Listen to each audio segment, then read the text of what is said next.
Ready to turn your Google ads into direct lines to new customers? Alright, let's dive straight in. First, you'll want to log into your Google Ads account and navigate to the Ads and Extensions tab on the left-hand side menu.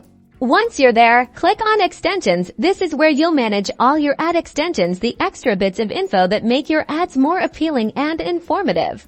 Now hit that big blue plus button to create a new extension. A drop-down menu will appear. Then select Call Extension. This tells Google Ads you want to add a phone number to your ad.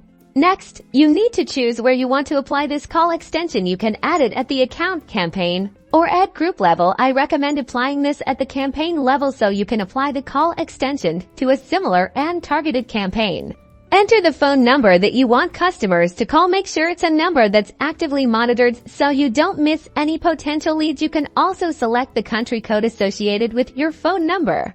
Take a quick look at everything you just input to make sure it's correct. Then simply click Save.